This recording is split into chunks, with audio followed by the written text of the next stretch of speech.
நீ ஆர்ட்ஸ் தானடா படிச்ச, எப்படி ஐடில வேலை பார்க்குற? எந்த டிகிரினாலும் பரவாயில்லண்ணா. சென்னையில் இருக்க எஸ்எல்ஏ ஐடி ட்ரைனிங் இன்ஸ்டியூட் தான் நான் ட்ரைனிங் எடுத்தேன். மாதம் 30,000 சம்பாதிக்கிறேன். சூப்பர்டா. For IT training and placement contact 8870767784.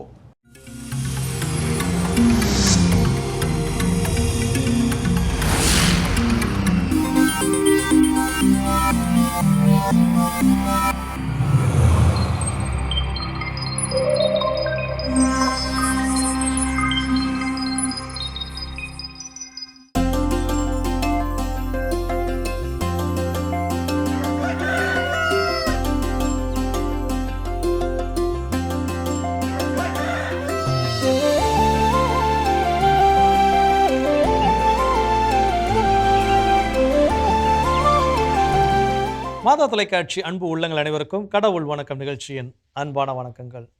வணக்கம் கல்பனா, எப்படி இருக்கிறீங்க?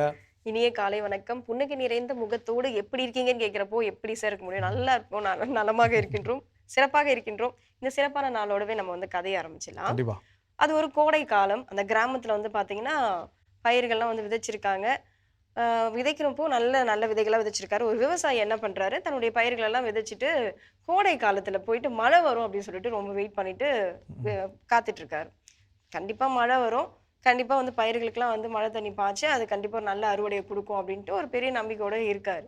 ஆனா பக்கத்துல இருக்க பெரியவர் ஒருத்தர் வந்து சொல்றாரு, அறிவுரையாவே சொல்றாரு, இவ்வளவு நாள் போச்சு, கடந்து போயிடுச்சு, மழை வர மாதிரிலாம் தெரியல, நீ கிணத்துல இருந்து தண்ணி எடுத்து மோட்டர் போட்டு பாய்ச்சி ஊத்தேண்டா, நீ எதுக்காக காலதாமதம்லாம் பண்ணிட்டு இருக்க அப்படின்னு. இல்ல நாளைக்கு கண்டிப்பா மழை வந்துடும் அப்படின்னு சொல்லிட்டு அவரோட அந்த பெரியவர் பேச்சும் அவர் கேட்கல.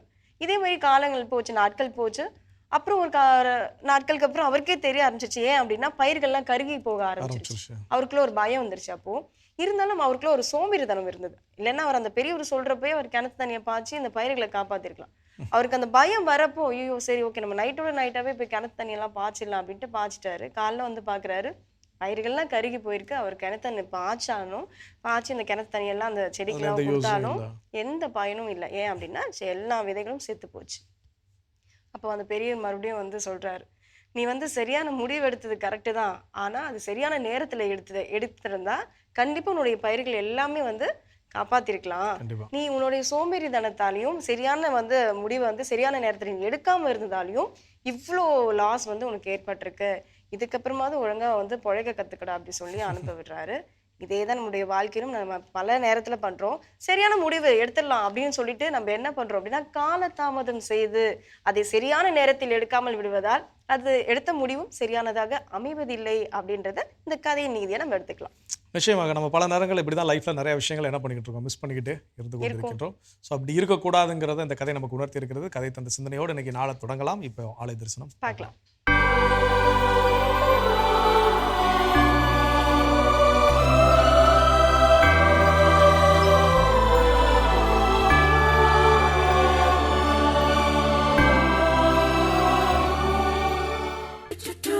உறவு மலரும் புனித இடம் ஆலயம், உள்ளம் ஒன்று சேரும் இடம் ஆலயம்.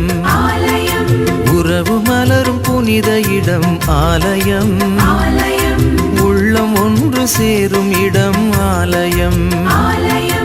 உணர்வு பெருகிட உயர்வு அடைந்திட உண்மை வழி செல்லும் வாழ்வும் ஆலயம்.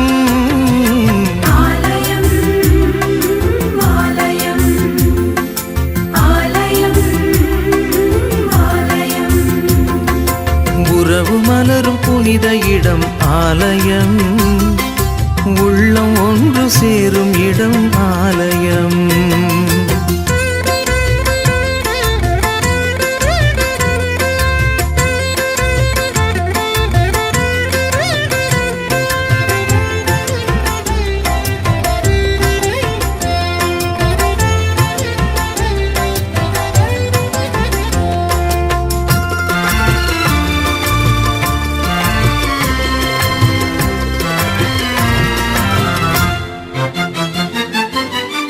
இயற்கை காத்திடும் மாந்தர் வாழிடம்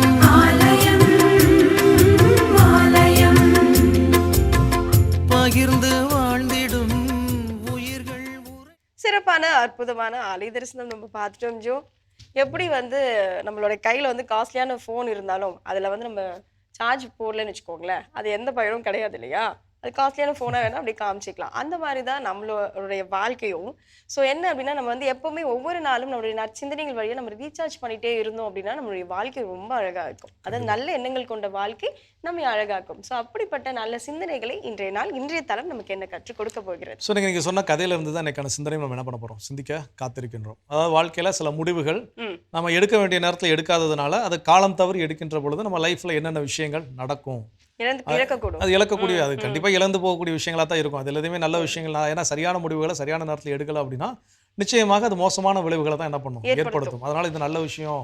சில நேரங்களில் சில முடிவுகள் எடுக்காமல் தவற விடுறதுனால அது நல்ல முடிவாக தான் இருக்கும். ஸோ நல்ல வேலைப்பா அந்த முடிவை நான் அந்த டைம் எடுக்காதனால லைஃப் நல்லா இருக்கு அப்படின்னு சொல்றதுக்கும் சில விஷயங்கள் என்ன பண்ணி இருக்கத்தான் செய்யும். ஆனால் சில நல்ல விஷயங்கள், நல்ல முடிவுகள் இது நம்ம அந்த நேரத்தில் எடுத்திருந்தோம்னா என் லைஃப் இன்னைக்கு வேற மாதிரி மாறி இருந்திருக்கும். என்னுடைய வாழ்க்கையில் அது ஒரு பெரிய டேர்னிங் பாயிண்டாக நான் இருக்கும் அமைஞ்சிருக்கும் அப்படின்னு சொல்லப்படக்கூடிய அந்த முடிவுகளை நான் எடுக்காமல் தவற விடுவதால் நடக்கக்கூடிய விஷயங்கள். இப்போ சொல்லக்கூடிய முதல் விஷயம் என்ன சொல்றாங்க அப்படின்னு பார்த்தீங்கன்னா, இப்போ ஏதாவது ஒரு ஆஃபர் போட்டிருக்காங்க ஏதாவது கடைகளில் அப்படின்னா, அந்த ஆஃபர் போட்டிருக்கிறப்ப போய் வாங்கினா தான் அந்த ஆஃபர் உங்களுக்கு என்ன ஆகும், கிடைக்கும். ஆஃபர் போடுறப்ப ஃபுல்லாக நான் அந்த இடத்த கிராஸ் பண்ணி போகிறப்பலாம் அன்னைக்கு வாங்கலாம், நாளைக்கு வாங்கலாம், நாளை கழிச்சு வாங்கலாம், இல்லை அடுத்த வாரம் வாங்கலாம் அப்படின்னு ஸ்கிப் பண்ணிட்டே போயிட்டு ஒரு நாள் நம்ம வாங்க போய் நிற்கிற அன்னைக்கு அந்த ஆஃபர் இருக்குமான்னு கேட்டால் ஆஃபர் வந்து ஆஃபர் முடிஞ்சு போச்சுங்க, ஆஃபர் உங்களுக்கு கிடையாது. அப்போ அந்த வாய்ப்பை நான் என்ன பண்ண முடியாது, நான் பெற்றுக்கொள்ள முடியாது. ஸோ அந்த ஆஃபர் என்ன இருக்கும், டிஸப்பியர், காணாமல் போயிருக்கும். அப்போ சில நேரங்களில் வாழ்க்கையில் நம்ம எடுக்கக்கூடிய முடிவுகளை எடுக்க வேண்டிய நேரத்தில் எடுக்கலன்னா திருமணம் ஓகே எடுக்கலாம்பா அப்படின்னு போய் அந்த இடத்துல போய் பார்த்தோம் அப்படின்னா அங்கே எதுவும் அதுக்கான ஆஃபரோ அதுக்கான வாய்ப்புகளோ எதுவுமே இருப்பதற்கான சூழல் இருக்கவே இருக்காது. பல நேரங்கள் நம்மளுடைய வாழ்க்கை இப்படிதான் இழந்துட்டு இருக்கோம். நிறைய விஷயங்களை ஆசைப்பட்டும் இழந்துட்டு இருக்கோம். ஸோ காலதாமதம் செய்யக்கூடாதுன்றது நம்ம இன்னும் தொடர்ந்து பேசலாம். இப்போ அடுத்த பகுதி பார்க்கலாம்.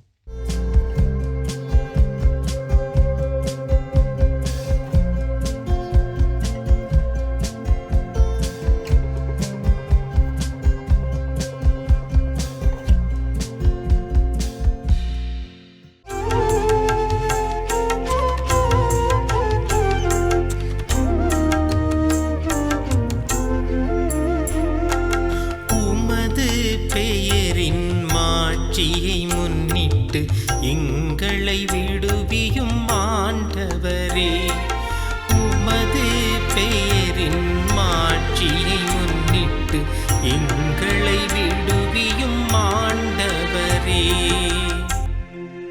கடவுளே,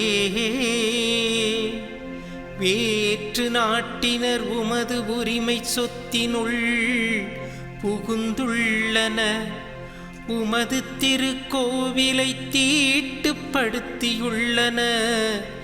எருசலேமை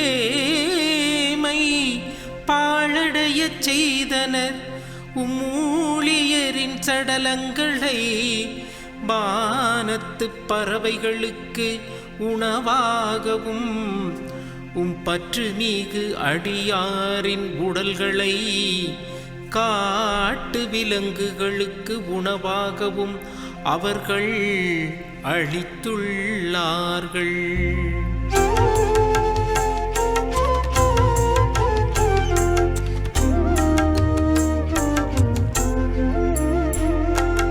உமது பெயரின் மாட்சியை முன்னிட்டு எங்களை விடுவியும் ஆண்டவரே, உமது பெயரின் மாட்சியை முன்னிட்டு எங்களை விடுவியும் ஆண்டவரே. இயேசு கிறிஸ்துவின் பிரியமுள்ள அன்புமிக்க சகோதர சகோதரிகளே, இந்த காலை வேளையில் தினம் ஒரு திருப்பாடல் என்கின்ற நிகழ்வின் வழியாக உங்களை சந்திப்பதில் நான் பெரும் மகிழ்ச்சி கொள்கிறேன். இதோ இந்நாள் உங்களுக்கு ஒரு இணைய நாளாக இருக்க இறைவன் உங்களை ஆசிராலும் அருளாலும் நிரப்பி உங்களை வழி நடத்துவாராக. இதோ இந்நாளில் நமக்கு கொடுக்கப்பட்டிருக்கின்ற திருப்பாடலானது திருப்பாடல் 79. இந்த திருப்பாடலில் முன்மொழி வசனமாக நான் வாசிக்க கேட்டோம். உமது பெயரின் மாட்சியின் பொருட்டு எங்களை விடுவித்தருளும் ஆண்டவரே. ஆண்டவர் நம்மை காக்கின்றவராக இருக்கின்றார். அவர் நம்மை அனுதினமும் வழி நடத்துபவராக இருக்கின்றார். அவருடைய ஆசீரும் அருளும் அனுதினமும் நம்மை வழி நடத்தி கொண்டு இருக்கின்றது. இதில் எந்த ஒரு மாற்றமும் கிடையாது, எந்த ஒரு மாற்று கருத்தும் கிடையாது. இந்த திருப்பாடல் ஆசிரியர் தன் நாட்டின் விடுதலைக்காக ஆண்டவரிடம் மன்றாடுகின்றார். இதோ எகிப்தில் அவர்கள் அடிமைத்தனத்தில் இருந்தார்கள். அந்த அடிமைத்தனத்தில் இருந்த பொழுது கடவுள் அவர்களை அவ்வாறே விட்டுவிடவில்லை. மாறாக அவர்களை மீட்டு கொண்டு வருகின்றார். மீட்பதோடு அவருடைய செயலும் அவருடைய பணியும் முடிந்து விட்டது என்று நாம் நினைத்து விடக்கூடாது. மாறாக அவர்கள் அந்த பாலைவனத்தில் பயணம் செய்கின்ற போது இரவு நேரங்களில் ஒரு நெருப்பு தூணாக இருந்து அவர்களுக்கு வழியை காட்டக்கூடியவராக இருக்கின்றார். பகலில் மேக தூணாக இருந்து அவர்களோடு இணைந்து பயணிக்கின்றவராக இருக்கின்றார். அவர்களுக்கு உண்ண உணவும் குடிக்க தண்ணீரும் கொடுத்து அவங்களை திடப்படுத்தி வழிநடத்தி வருவராக இருக்கின்றார். இது எதை குறித்து காட்டுகின்றது என்றால், ஆண்டவர் அவருடன் இருக்கின்றார், அவருடைய உடனிருப்பை வெளிப்படுத்துகின்றது. இதை உணர்ந்த மனிதர்களாக அவர்கள் இருக்கிறார்கள். இதை நினைத்து பார்க்கிறார்கள். இதை நினைத்து கடவுளுக்கு அவர்கள் நன்றி செலுத்துகிறார்கள். எனவே இந்த திருப்பாடல் ஒரு நன்றியின் திருப்பாடலாக இருக்கின்றது. இந்த திருப்பாடலை வாசிக்கின்ற போது இதை நாம் நம்முடைய வாழ்வில் நாம் சிறிது பொருத்தி பார்க்க வேண்டும். நம்முடைய வாழ்விலும் இதை நாம் உட்படுத்தி பார்க்க வேண்டும். கடவுள் எவ்வாறு நம்மை ஆசீர்வதித்துக் கொண்டிருக்கின்றார், எவ்வாறு நம்மை வழிநடத்தி கொண்டு இருக்கின்றார். பேதுரு எழுதிய முதல் திருமுகம் திருத்துதர் பேதுரு மக்களுக்கு கூறுகின்றார், நீங்கள் கவலைப்பட வேண்டாம், காரணம் விண்ணக தந்தை உங்கள் மீது கவலை கொண்டவராக இருக்கின்றார். அனுதினமும் கடவுள் நம் மீது கவலை கொண்டவராக இருக்கின்றார். அந்த கவலை எதை சுட்டி காட்டுகின்றது என்றால், நம் வாழ்வு பெற அது நமக்கு வழிவகுக்கின்றது. கடவுளின் ஆசிரியை பெறுவதற்கு அவை நமக்கு துணை செய்கின்றது. இந்த வாழ்வில் நான் என்ன செய்வது, ஏது செய்வது, எவ்வாறு செய்வது என்பதை நினைத்து நாம் கவலைப்பட வேண்டாம். காரணம் கடவுள் நம் மீது அக்கறை கொண்டவராக இருக்கின்றார். அவர் நம்மை வழிநடத்தக்கூடியவராக இருக்கின்றார். நாம் செய்ய வேண்டியது ஒன்று மட்டுமே. இந்நாள் வரை கடவுள் எவ்வாறு நம்மை வழிநடத்தி வந்து இருக்கின்றார் என்பதை நினைத்து பார்த்து அவருக்கு நன்றி கூறக்கூடிய ஒரு நல் மனிதனாக நாம் வாழ வேண்டும்.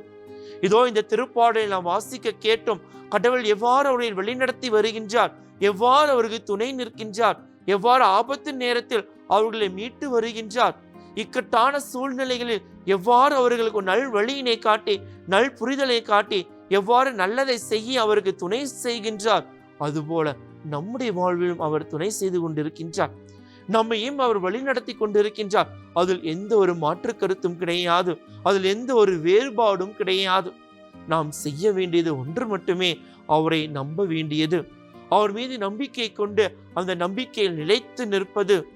வாழ்க்கையில் பிரச்சனைகள் வந்தாலும், இன்னல்கள் வந்தாலும், இடையூறுகள் வந்தாலும் நாம் அவர் மீது வைத்திருந்த நம்பிக்கையிலிருந்து ஒருபோதும் நாம் பின்வாங்கி விடக்கூடாது என்பதே இந்நாள் நமக்கு விடுக்கின்ற ஒரு அழைப்பாக இருக்கின்றது.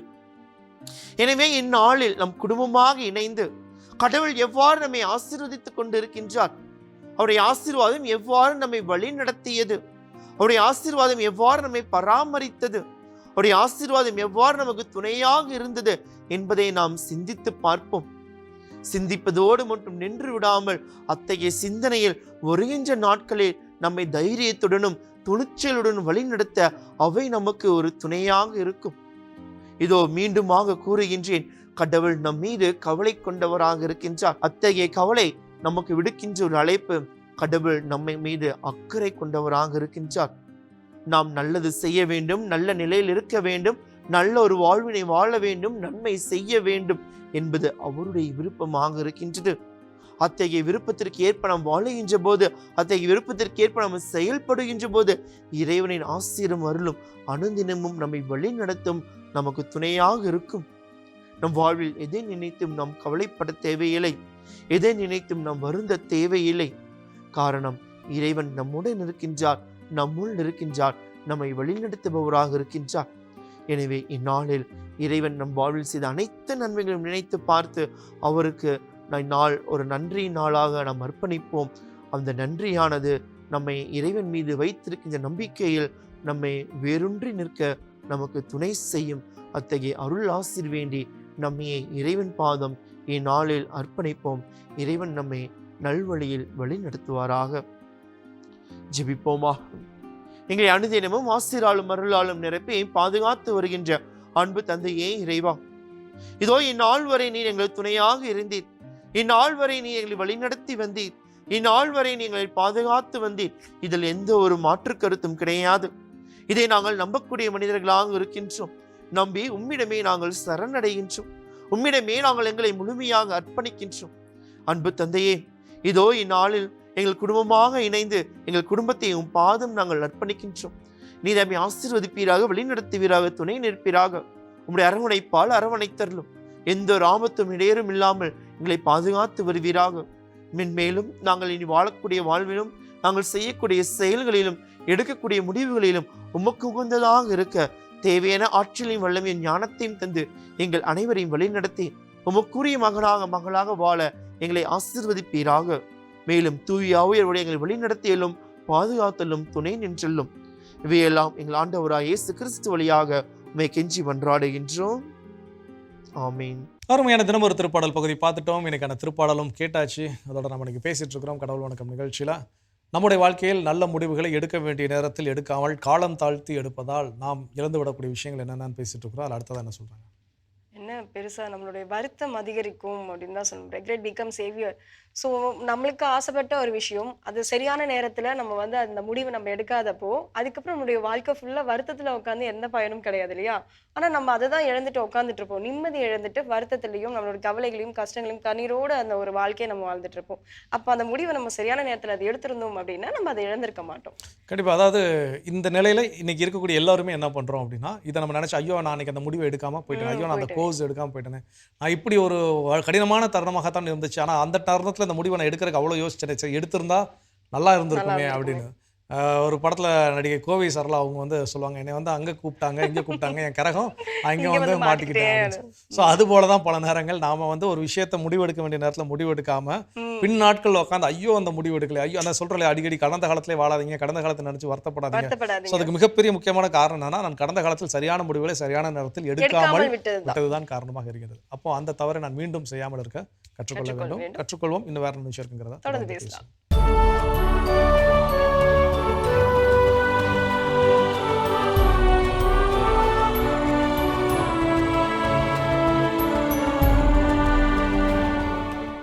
ஜூன் 25. வெர்செலி நகர், புனித வில்லியம். இத்தாலி நாட்டில் வெர்செலி பகுதியில் வாழ்ந்த செல்வ செழிப்புமிக்க குடும்பத்தில் கிபி 1085 பிறந்தார் வில்லியம். சிறுவயதில் பெற்றோரை இழந்து உறவினர்களால் வளர்க்கப்பட்ட வில்லியம் தன் 14வது வயதில் ஸ்பெயின் நாட்டின் கம்போஸ்தெல்லாவில் உள்ள புனித யாக்கோபு திருத்தலத்திற்கு திருப்பயணம் மேற்கொண்டார். இறைபக்தியில் நிறைந்திருந்த வில்லியம் தன் வாழ்வினை ஆண்டவருக்கு அர்ப்பணிக்க விரும்பி மோன்ட்ரே விர்ஜினே பகுதியில் குடிசை அமைத்து தனிமையில் இறைவனிடம் ஜெபித்தார். மறையுறையில் சிறந்து விளங்கிய இவர் மக்களின் தேவைகளை இறைவனிடம் பரிந்து பேசி பெற்றுத் தந்தார். வில்லியத்தின் மறையுரைகளை செவிமடுத்த சிலர் இவரை குருவாக ஏற்றுக்கொண்டு பின்தொடர கிபி 1119 வில்லியம் டைஸ் என்ற துறவு மடத்தினை தொடங்கி இறை அழைத்தலை ஊக்குவித்தார். நேபிள்ஸ் அரசர் 1ஆம் ரோஜரின் உதவியினால் பல துறவு மடங்களை அமைத்த வில்லியம் அரசரின் ஆலோசகராகவும் பணி செய்தார். புனித மரியன்னையிடம் பக்தியோடு இருந்து அன்னையிடம் தான் நிறுவிய துறவற சபைகளுக்காகவும் துறவிகளுக்காகவும் மன்றாடி ஆண்டவரின் பணிகளைச் செய்த வில்லியம் கிபி 1142 ஜூன் 25 விண்ணகமடைந்தார். சிறுவயது முதல் இறைபக்தியில் சிறந்து விளங்கி கடுமையான தவ முயற்சிகளைச் செய்து மக்களுக்கு புதுமைகளைச் செய்த வில்லியத்தினை திரு அவை புனிதராக உயர்த்தியது. வெர்செலி நகர் புனித வில்லியம் திருவிழாவினை கொண்டாடுகின்ற நாம் பெற்றோரை இழந்து வாழுகின்ற குழந்தைகளுக்காக ஜெபிப்போம். சிறப்பான இன்றைய புனிதர் பகுதி நம்ம பார்த்துட்டோம். ஜோ, நம்முடைய வாழ்க்கையில சரியான நேரத்துல சரியான முடிவு எடுக்கல அப்படின்னா பல இழப்புகள் நம்ம நேரிடும் அப்படின்னு சொல்லிட்டு நம்ம பேசிட்டு இருக்கோம். அடுத்ததான் என்ன? அடுத்ததான் சரியான நேரத்தில் சரியான முடிவுகளை எடுக்காமல் விட்டு விடுவதால், காலம் தாழ்த்துவதால் என்ன நடக்கும் அப்படின்னு பார்த்தீங்கன்னா, இப்போ ஸ்கூலில் ஃப்ரெண்ட்ஸ் எல்லாம் சேர்ந்து ஏதாவது ஒரு சில விஷயங்கள் செய்யணும். காலேஜில் படிக்கிறப்போ மச்சான் அந்த மாதிரி இப்படி செய்யலாம், இல்லாட்டி வந்து லாஸ்ட் டேட் என்ன பண்ண, அதுக்கு முன்னாடி என்ன பண்ண, அப்ளை பண்ணணும் ஏதாவது எக்ஸாமுக்கு அப்படின்னு சொல்லி சொல்கிறாங்கன்னா, நம்ம பின்னாடி பார்த்துக்கலாம்னா நம்ம கூட இருக்கிறவன் நமக்காண்டி என்ன பண்ணிட்டு இருக்க மாட்டான், வெயிட் பண்ணிட்டுலாம் இருக்க மாட்டாங்க. அவனுக்கு தேவைன்னு அவன் முடிவு பண்ணிட்டான், அவன் நம்மள மாதிரி வந்து காலம் தாழ்த்தக்கூடிய மனநிலையில் அவன் இல்லை அப்படின்னா அவன் அந்த வேலையை என்ன பண்ணிடுவான், செஞ்சிருவாங்க. நாளைக்கு அந்த டேட் முடிஞ்சதுக்கப்புறம் என்கிட்ட நீ ஒரு வார்த்தை சொல்லியிருக்கலாம், நம்ம என்ன பண்ண முடியாது, அவன்கிட்ட சொல்ல முடியாது. அவன் நம்மளை என்ன பண்ணியிருப்பான், கூப்பிட்டுருப்பான், கேட்டிருப்பான், எல்லாம் செஞ்சிருப்பான், கையில் காலில் இல்லாத குறைய நம்மளை என்ன பண்ணியிருப்பான், கூப்பிட்டுருப்பான். ஆனால் நாம என்ன பண்ணியிருக்க மாட்டோம், முடிவுகளை எடுத்திருக்க மாட்டோம். ஸோ அப்போ நமக்காக யாரும் இந்த உலகம் அதான் சொல்லுவாங்க, time and tide wait for none அப்படின்னு சொல்லுவாங்க. இந்த காலமும் நேரம் யாருக்காக என்ன பண்ணாது, காத்தே இருக்காது. அப்போ அது போல் இன்றைக்கி நான் என்னுடைய நேரத்தில் அந்த சரியான முடிவுகளை நான் எடுக்கலை அப்படின்னா, அது காலமாக இருந்தாலும் சரி, என் கூட இருக்கக்கூடிய சக மனிதர்களாக இருந்தாலும் சரி, நண்பர்களாக இருந்தாலும் சரி, யாருமே என்ன பண்ணிட்டு இருக்க மாட்டாங்க, எனக்காக வெயிட் பண்ணிட்டுலாம் இருக்க மாட்டாங்க. வேணா ஒரு 2-3 நாள் என்ன பண்ணுவாங்க, பார்ப்பாங்க, சொன்னதுக்கு வாரானா நாளைக்கு வரணும். அதுவும் ஒரு குறிப்பிட்ட ஒரு டெட் அண்ட் ஒரு டெட் டைம், அப்படி ஒரு டெட்லைன் அப்படின்னு ஒன்று இருக்கும். அது வரைக்கும் வேணா என்ன பண்ணுவாங்க, வெயிட் பண்ணுவாங்க. அதுக்கப்புறம் என்ன பண்ண மாட்டாங்க, நமக்காக அவங்க வெயிட் பண்ண மாட்டார்கள். காலம் தாமதம் செய்வது எவ்வளோ ஒரு கெடுதல் நம்மளுடைய வாழ்க்கைக்குன்றது இன்னும் தொடர்ந்து சிந்திக்கலாம். இப்போ அடுத்த பகுதி பார்க்கலாம்.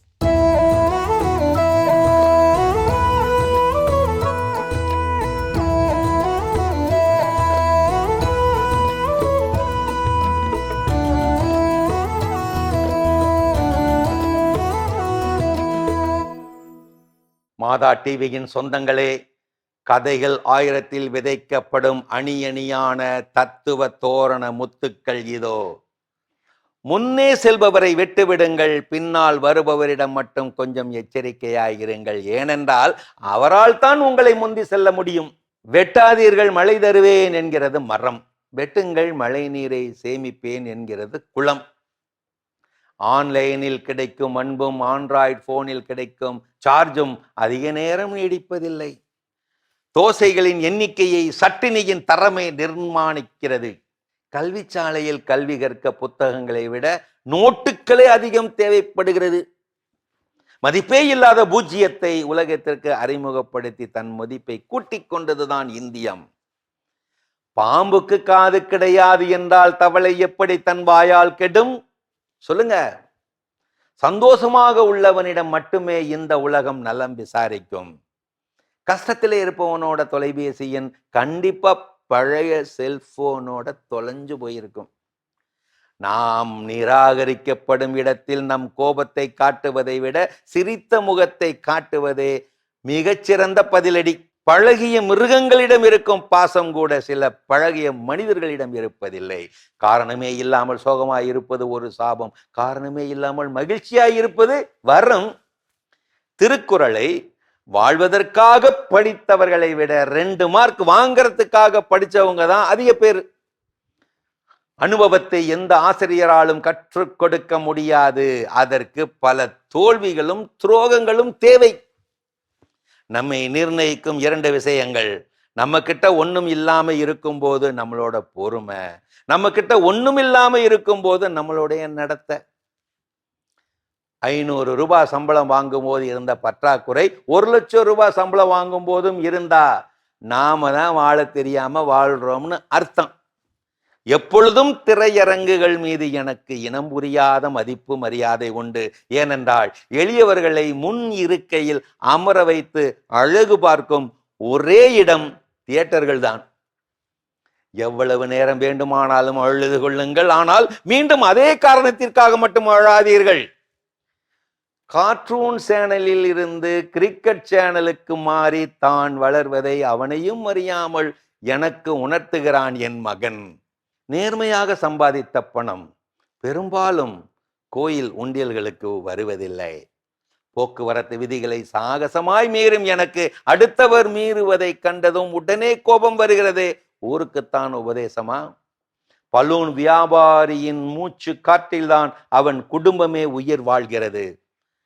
பணம் மரத்தில் காய்க்குமானால் மனிதன் கோடரிக்கு பதிலாக ஏணியை தேர்வு செய்திருப்பான். நாம் மேலே ஏற ஏற கீழே இருப்பவர்கள் சிறிதாய் தெரிய ஆரம்பித்தால் தன்னடக்கம் என்னும் கண்ணாடி அணிவதுதான் அவசியம். இதை உணர்ந்தவன் கண்டிப்பாக உயர்வான். லாரியில் அழுது கொண்டே செல்கிறது. ஆற்றிலிருந்து பிரித்து அள்ளப்பட்ட மணல். என்னங்க பாத்தீங்களா? தத்துவங்களை தேடி கிரேக்க இலக்கியங்களை நோக்கித்தான் ஓட வேண்டுமா? தமிழ் இலக்கியங்களில் இதுபோல இல்லாத தத்துவங்களா? அருமையான கதைகள் 1000 பகுதி பார்த்துட்டோம். இன்னைக்கான கதை சிந்தனை கேட்டாச்சு. அதோட நாம் இன்னைக்கு பேசிட்டு இருக்கிறோம் கடவுள் வணக்கம் நிகழ்ச்சியில். நாம் வாழ்க்கையில் நல்ல நேரங்களில் சரியான முடிவுகளை நாம் எடுக்காமல் விட்டு விடுவதால் நமக்கு என்னென்ன நேரிடும் அப்படின்னு பேசிட்டு இருக்கோம். அடுத்தது என்ன நம்ம கிட்ட இருக்க நடக்கும்? காஸ்ட் இன்க்ரீசஸ் ஆகும் அப்படின்னு சொல்றாங்க. அதாவது செலவு அதிகரிக்கும்னா எல்லாமே நம்மளுடைய நேரம் ஆகட்டும், நம்மளுடைய முயற்சிகள் ஆகட்டும், நம்ம கையில இருக்க பணம் ஆகட்டும். ஸோ ஒவ்வொருத்துக்குமே நம்ம ஒரு முயற்சி எடுக்கிறப்போ நம்ம கிட்ட இருக்க அந்த முயற்சியை வந்து வீணடிக்கிற மாதிரி நம்மளுடைய கால தாமதம், அதாவது சரியான நேரத்துல சரியான முடிவு நீ எடுக்காம போனோம் அப்படின்னா அப்ப நீங்க எடுத்த முயற்சி வீண் இல்லையா? அதே மாதிரிதான் நம்மளுடைய நேரமும் அந்த இடத்துல நம்ம செஞ்சிருந்தோம் அப்படின்னா நம்மளுடைய அந்த நேரம் வீணா இருக்காது. ஸோ இது எல்லாமே நம்ம யோசிக்காமே நம்மளுடைய காலம் தாமதம், அந்த காலத்தை வந்து நம்ம தாழ்த்திட்டு போயிட்டே இருக்கிறதால அங்க எல்லாமே வேஸ்ட். Very simple. வீட்டில் மாதம் அந்த 2 மாதத்துக்கு இபி பில் கட்டுறப்போ குறிப்பிட்ட டேட்டில் கட்டிங்கன்னா எந்த ஃபைன் எதுவுமே கிடையாது. ஒரு அது டேட்டை தாண்டி கட்டினோன்னா அதுக்கான ஃபைன் என்ன பண்ண வேண்டியிருக்கும், கட்ட வேண்டியிருக்கும். அதையும் தாண்டி போனால் இன்னும் பெனால்ட்டி என்ன பண்ணிருக்கும், எக்ஸ்ட்ரா. நிறைய பேர் உடல் எடை குறைக்கணும்னு சொல்லிட்டு எங்கெங்கயோ சென்டருக்குலாம் போறாங்க, எவ்வளோ காசெல்லாம் வந்து விரயம் செய்யறாங்க, எவ்வளோ முயற்சிகள் எடுக்கிறாங்க இல்லையா? அப்படிலாம் எடுத்துட்டு நடுவில் வந்து என்ன பண்ணிடுறாங்க அப்படின்னா அதை அப்படியே ஸ்கிப் பண்ணிடுறாங்க. ஓகே 2 நாள் போதும், 3ஆவது நாள் முடியல அப்படின்ட்டு. அப்போ என்ன ஆகுது அப்படின்னா அந்த காலதாமதம் செய்வதால அவங்களுடைய பணம் வேஸ்ட், முயற்சி வேஸ்ட், எல்லாம் வேஸ்ட். ஸோ அப்போ இந்த மாதிரி வீணாக்குவதற்கு பதிலாக நான் சரியான நேரத்தில் சரியான முடிவு எடுத்து செயல்பட்டேன் அப்படின்னா இது மாதிரி எதுவுமே எனக்கு வீணாக போவது இல்லை என்பதை உணர்ந்து கொள்ளும். இன்னும் வேற என்ன விஷயம் இருக்குங்க அப்படிங்கிறத தொடர்ந்து பேசுவோம். அதுக்கு ஒரு சின்ன பிரேக் போயிட்டு வரலாம். ஓகே.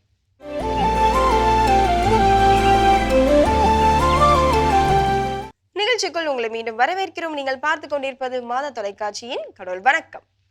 ஜோ, அடுத்ததாக நம்ம சரியான நேரத்துல சரியான முடிவு எடுக்கல அப்படின்னா காலதாமதம் நம்ம செய்யறோம் நம்மளுடைய வாழ்க்கையில் அப்படின்னா என்னென்ன இழப்புகள் வந்து நேரக்கூறிடும் நம்மளுடைய வாழ்க்கையில. ஸோ அடுத்ததா என்ன இழப்புகள், நமக்கு என்ன விஷயங்கள் நடக்கும் நம்ம லைஃப்ல அப்படின்னு பார்த்தீங்கன்னா ரிலேஷன்ஷிப்ஸ் மே சேஞ்ச். அதாவது உறவு நிலைகள் மேபி என்ன பண்ணிக்கலாமே மாறி இருக்கலாம். அது எனிதிங் வில் ஹேப்பன், மாறவும் செய்யலாம் மாறாமலும் இருக்கலாம். இதை சொல்லும்போது என்னன்னா ஒரு காணொலி காட்சி, ராணுவத்தில் இருக்கக்கூடிய ஒரு 2 பேர் லவ் பண்ணுறதுல ஒருத்தர் அந்த ஆண் என்ன பண்ணுறாரு, ராணுவத்துக்கு அவர் போயிடுறாரு.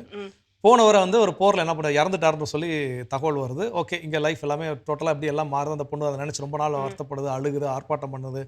ஐயோ இப்படி நம்முடைய காதல் துணையால் என்ன பண்ணிட்டோம், இறந்துட்டோம் அப்படின்னு சொல்லி ரொம்ப ஃபீல் பண்ணிட்டு இருக்கு. ஒரு கட்டத்தில் பார்த்தா அவன் உயிரோட தான் என்ன பண்ணுறான் இருக்கிறான். அப்போ உயிரோடு இருக்கிறப்போ இவன் என்ன பண்ண இந்த தகவலை வந்து சொல்கிறப்போ இல்லை நான் சர்ப்ரைஸாக போய் என்ன பண்ண போகிறேன், லைஃப்பில் நான் நிற்க போகிறேன், எனக்கு கொடுக்கப்பட்ட பணி. அவன் வந்து ஒரு ஸ்பையாக என்ன பண்ண சொல்லியிருக்காங்க, அவங்கள வேலை பார்க்க சொல்லியிருக்காங்க. அந்த ஸ்பையாக வேலை பார்க்கறதுனால இவன் வந்து இறந்துட்டாருங்கிற ஒரு தகவல் பரப்புனா தான் இவர் வந்து இல்லாத ஆள் அடையாளம் இல்லாத ஒரு பேரில் என்ன பண்ணுவார், ஸ்பை பண்ணிட்டு இருப்பார். அப்போ அவரோட டியூட்டி முடிஞ்சு ரிட்டன் என்ன பண்ணுவார், வீட்டுக்கு வருவார். ஸோ ரொம்ப வருஷம் கழிச்சு திரும்ப தன்னுடைய காதல் மனையால் பார்க்கறதுக்காக வர்றப்போ பார்த்தா அங்கே அந்த பொண்ணு கல்யாணம் வேற ஒரு குழந்தையோட லைஃப்பில் இருக்குது, ஒரு திரைப்படம். ஸோ அப்போ தான் நினச்சி ரொம்ப ரிக்ரெட் பண்ணுவார். ஐயோ நம்ம இந்த தகவலையாவது அட்லீஸ்ட் என்ன பண்ணியிருந்திருக்கலாம், சொல்லி இருந்திருக்கலாம், இல்லை ஏதோ ஒரு சில விஷயத்தை நம்ம என்ன பண்ணியிருந்திருக்கலாம், பகிர்ந்துருக்கலாம். ஸோ அதுபோல் இந்த மாதிரியான உறவுகள் எப்போவுமே எல்லாம் ஒரே நேரத்தில் ஒரே மாதிரி இருப்பாங்களான்னு கேட்டால் இருக்காது. ஸோ அந்தந்த சந்தர்ப்ப சூழல் கேட்டால் போல் மாறக்கூடிய சூழல் இருந்தாலும் அவர்களும் மாறி போகிறதுக்கான இருக்கும். தொடர்ந்து சிந்திப்போம். இப்போ அடுத்த பகுதி பார்க்கலாம்.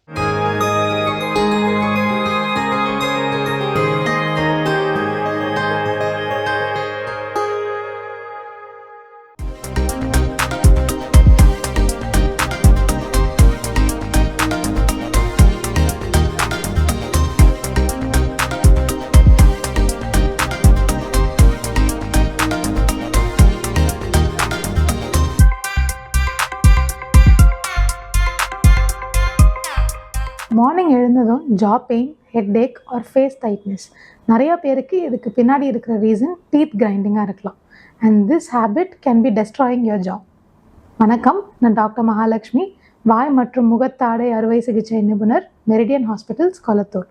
நம்ம தூங்குறப்ப அன்கான்ஷியஸாக டீத்தை கிளென்ச் பண்ணுறத மெடிக்கல் டேர்ம்ஸில் பிரக்சிசம்னு சொல்லுவோம். இந்த ஹேபிட் இருக்குன்றது அவங்களுக்கே தெரியாது. Because this happens during sleep. யூஸ்வலாக அவங்க ஸ்லீப்பிங் பார்ட்னர் ஒரு ஃபேமிலி மெம்பர் தான் நோட் பண்ணி ஃபஸ்ட்டு சொல்லுவாங்க. லைக் தூங்குறப்போ டீத் கிரைண்ட் பண்ணுறீங்க, டூத்லேருந்து சவுண்ட் வருது அப்படின்னு சொல்லுவாங்க. இது ஷார்ட் டேர்மாக நடக்கிறப்போ அவ்வளோ ஹார்ம்லெஸ் கிடையாது. பட் இது கண்டினியூஸாக நடந்தால் teeth, comes and jaw health கண்டிப்பாக பாதிக்கப்படும். இந்த டீத் கிளென்ச்சிங் ஹேபிட் நடக்கிறதுக்கு நிறையா ரீசன்ஸ் இருக்குது. Like stress and anxiety which is the most common cause, or poor sleep patterns, excessive caffeine இன்டேக்னால வரலாம், ஒரு ஸ்மோக்கிங் ஹேபிட் இருந்தாலும் வரலாம், ஒரு சம்டைம்ஸ் டீத் அலைன்மெண்ட் சரியில்லைன்னா கூட இது நடக்கலாம். நம்ம உடம்புல ஸ்ட்ரெஸ் ஏற்படுறப்போ அது ஜா மசில்ஸில் டென்ஷனாக வெளிப்படும். ஸோ அப்போ ஆட்டோமேட்டிக்காக டீத் கிளென்ச்சிங் சில பேருக்கு ஸ்டார்ட் ஆகும். ஸோ இந்த டீத் கிளென்ச்சிங் எப்படி நம்ம ஜாவை அஃபெக்ட் பண்ணுது? நார்மல் சூயிங்க்கு யூஸ் பண்ணுற ஃபோர்ஸை விட கிளென்ச்சிங் அப்போது பற்கள் அண்ட் ஜாயிண்ட் மேலே அதிக மடங்கு ஃபோர்ஸ் ஏற்படுது. இதனால டீத் வேர் டவுன் ஆகலாம், அதாவது பற்களோட அவுட்டர் எனாமல் லேயரோட தேய்மானம் ஆரம்பிக்கலாம், ஆர் பல் சென்சிட்டிவிட்டி ஆகலாம், இல்லை மார்னிங் எழுந்ததும் 2 சைட் ஜாஸும் டைட்டாக ஃபீல் ஆகலாம், ஆர் டல் ஹெட் ஏக்ஸ் இருக்கலாம். மெனி பீப்புள் இதை இனிஷியல் ஸ்டேஜஸில் சிம்பிள் ஹேபிட்னு இக்னோர் பண்ணிடுவாங்க. பட் இது லாங் டேர்மாக பண்ணிட்டு இருக்கிறப்போ சீரியஸ் ப்ராப்ளம்ஸ் காஸ் பண்ணலாம், like tooth fractures, tooth cracks or temporomandibular joint disorder, அதாவது நம்ம ஜா மூமெண்ட்டுக்கு யூஸ் ஆகிற ஜாயிண்ட்டில் பிரச்சனைகள் வரலாம். இந்த ஜாயிண்ட்டில் கண்டினியூஸ் ப்ரெஷர் இருக்கும்போது இன்ஃப்ளமேஷன் ஆகி அது சிவியர் பெயினாக கூட மாறலாம். லேட்டர் ஸ்டேஜஸில் பேஷண்ட்ஸ்க்கு வாய் ஓப்பன் பண்ணுறது கூட ரொம்ப கஷ்டமாக இருக்கும். ஸோ இதெல்லாம் இருந்தால் என்ன செய்யலாம்? லைஃப் ஸ்டைல் மாடிஃபிகேஷன்ஸ் ரொம்ப இம்பார்ட்டண்ட். ஸ்மோக்கிங் ஹேபிட் இருந்தால் அதை கம்ப்ளீட்டாக ஸ்டாப் பண்ணணும். கெஃபைன் இன்டேக்கை ரெடியூஸ் பண்ணலாம். ஸ்ட்ரெஸ் ஃபேக்டர்ஸ் இருந்தால் அதை மேனேஜ் பண்ணுறது ரொம்ப important. Either outdoor activities, yoga or meditation பண்ணி. ஒரு டென்டிஸ்ட் கிட்ட கன்சல்ட் பண்ணுறப்போ இதுக்கான ரீசனை ஏர்லி ஸ்டேஜஸ்லேயே கண்டுபிடிச்சி அதுக்கு ட்ரீட்மெண்ட் ஸ்டார்ட் பண்ணிடலாம். சில நேரம் இந்த ஜாக்கு போகிற ஃபோர்ஸஸை ரெடியூஸ் பண்ணுறதுக்கு ஒரு customised splint or night guard dentist recommend பண்ணுவாங்க. ஸ்ப்ளின்ஸ் அப்படின்னா நைட் தூங்குறப்போ வேர் பண்ணக்கூடிய ஒரு கஸ்டமைஸ்ட் அப்ளையன்ஸ். இது கிளென்ச்சிங் அப்போ ஏற்படக்கூடிய எக்ஸசிவ் ப்ரெஷர்லேருந்து ஜாவை ப்ரொடெக்ட் பண்ணும். Morning headache, teeth sensitivity, jaw pain or facial tiredness இருந்ததுன்னா இந்த சிம்டம்ஸை இக்னோர் பண்ணாதீங்க.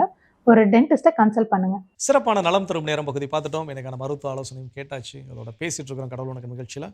சரியான முடிவுகளை சரியான நேரத்தில் எடுக்கணும். அப்படி எடுக்காமல் அதை காலம் தாழ்த்துவதால் நம்ம லைஃப்பில் நடக்கக்கூடிய விஷயங்கள் என்னென்ன அதை தான் பேசிகிட்டு இருக்கோம். அதில் அடுத்தது என்ன சொல்கிறாங்க? ஒரு தனி மனிதனுக்கு செல்ஃப் கான்ஃபிடென்ட் ரொம்ப முக்கியம் இல்லை? அந்த தன்னம்பிக்கையை குறைத்து விடும். இப்படிப்பட்ட அந்த சரியான நேரத்தில் நம்ம சரியான முடிவை எடுக்கல அப்படின்னா நிறைய பேர் இப்போ கவர்மெண்ட் எக்ஸாம் எழுதணும், எப்படியாவது ஒரு கவர்மெண்ட் ஜாப் கிடச்சிடணும் அப்படின்னு பல கனவோட பல பேர் இருக்காங்க. ஆனால் அது கரெக்டாக அவங்க ப்ரொசீட் பண்ணுறாங்களா அப்படின்ற போது அதில் ஒரு பெரிய கேள்விக்குறி இருக்கும். ஓகே, நம்மளுக்கு இன்னும் ஏஜ் இருக்குது, நம்ம ஓகே வெயிட் பண்ணி பார்த்துக்கலாம், இல்லை எக்ஸாம் எழுதுறது ஓகே நாளைக்கு போகலாம், நாளைக்கு போயிட்டு அப்ளிகேஷன் ஃபார்ம் போடலாம், இந்த மாதிரி நாளை நாளை நாளை அப்படின்ட்டு கடத்தி கொண்டே போகும்போது ஒரு நாள் என்ன ஆகும் அப்படின்னு பார்த்தீங்கன்னா ஏஜ் பார்ன்னு சொல்லிட்டு ஒன்று இருக்கும் இல்லையா ஃபார்மில், அந்த ஏஜை கடத்தி இவங்க போயிருப்பாங்க. ஸோ அப்போ தான் அவங்க தப்பை யோசிப்பாங்க, ஐயோ கடவுளே அந்த டைம்லேயே அதை செஞ்சுருக்கலாமே அப்படின்ட்டு. ஸோ அப்படிப்பட்ட அந்த ஒரு கான்ஃபிடென்ட் லெவலை குறைச்சிடும். இதுக்கப்புறம் நமக்கு என்ன ஆக போகுது, என்ன நடக்க போகுது அப்படின்ற தன்னம்பிக்கையை உடைச்சிடும். கண்டிப்பாக இப்போ நண்பர்களாக சேர்ந்து எல்லாம் ஒரு கூட்டமாக சுற்றிட்டு இருக்கிறப்போ ஒரு கான்ஃபிடென்ட் நமக்குள்ள இருக்கும். என் ஃப்ரெண்ட் இருக்கிற இதனால் நான் பார்த்துக்கலாம் அப்படின்னு. அந்த நட்பிற்கு செலவழிக்கக்கூடிய நேரம் குறைகின்ற பொழுது பின்னாடி பார்த்துக்கலாம் அப்படிங்கிறது, இல்லை நட்போடு வெளியே எங்கேயாவது ஒரு டூர் போகிறோம் அப்படின்னு கூப்பிட்றப்போ இல்லை அப்புறம் பார்த்துக்கிறேன் அப்படின்னு சொல்லிட்டு அதை நம்ம அந்த நேரத்தில் அந்த முடிவை எடுக்காமல் கடந்து போவது.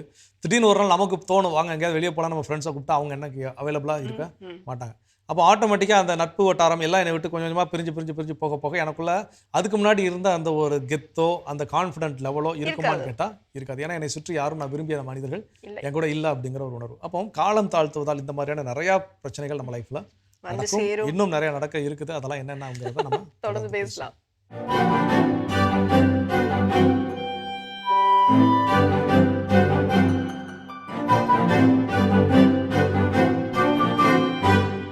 அன்பிற்கினிய மாதா தொலைக்காட்சி சுவைஞர்களே, தமிழ் மணக்கும் அன்பு நெஞ்சங்களே, வணக்கம்.